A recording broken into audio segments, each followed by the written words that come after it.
Hi there. My name is Cameron Hansen of Lean Strategies International, and I would like to welcome you to this introduction to lean thinking.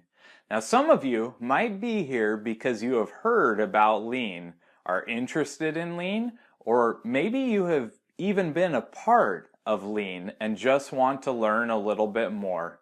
Whatever the case, you can guarantee, but by the end of this lecture, you will have a better understanding of lean and you will be able to contribute to the overall strategy in such a way that will inspire others to know what it is you know too. Let's get started here by answering a question that everyone has asked before. What is lean?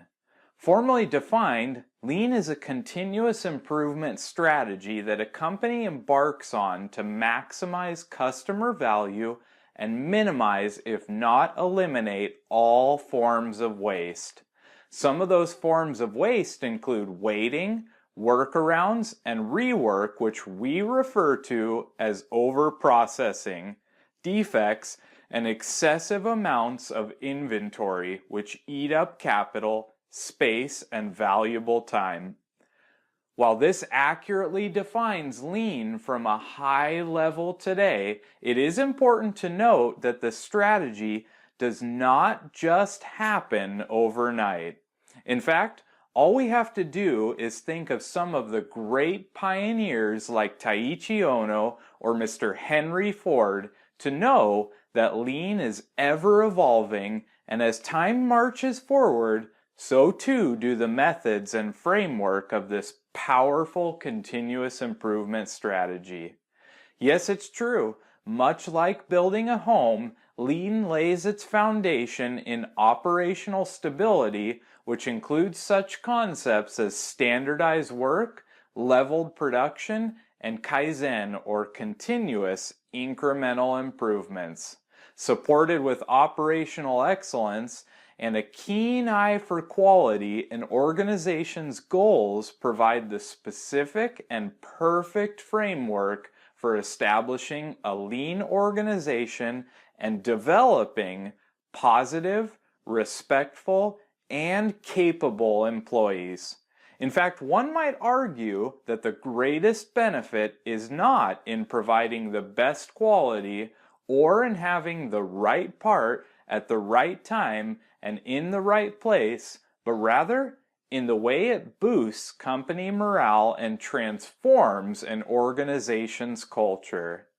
Now you may be thinking, well, that sounds great. Improved quality and efficient operations, but I'm not a manufacturing company or a job shop.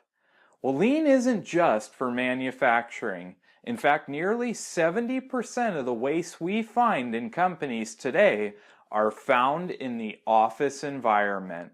Additionally, lean is now being applied in medical environments, educational systems, and offices all around the world.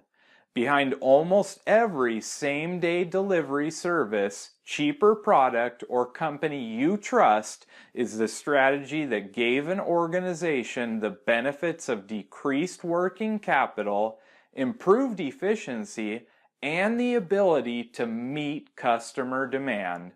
A lean strategy gathers these benefits in large part because of 5 core principles which were first outlined in a book that Dr. James Womack and Daniel T. Jones wrote in 1996 titled Lean Thinking. The 5 principles taught that we must first understand and define what constitutes value from a customer perspective. Once we understand what our customers consider to be of value, we can then identify what in our processes is valuable and what is not. This is done by identifying what is referred to as a value stream. Now, this value stream that we mentioned allows us to carefully and meticulously make value flow through the calculated elimination of waste. Dr. Womack and Mr. Jones then taught that we should only produce what the customer is pulling for. In other words, we should produce as close to actual customer demand as possible. The final principle can be interpreted in technical, methodical, and philosophical means, and that is that we should always strive for perfection.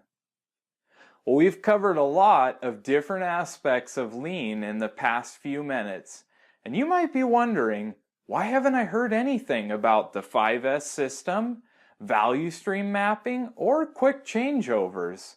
Well, these catchy phrases that we often hear of are actually some of the most powerful tools used within a lean strategy. Together with philosophies and concepts such as Genshi Genbutsu, a Kaizen spirit, challenge, and respect for people and teamwork, we arrive at lean. Now that wraps up this introduction to lean, but much like the continuous improvement umbrella, there is still much more for us to learn. So stay tuned and remember to keep on improving, and we will keep on giving you solutions that ignite your power.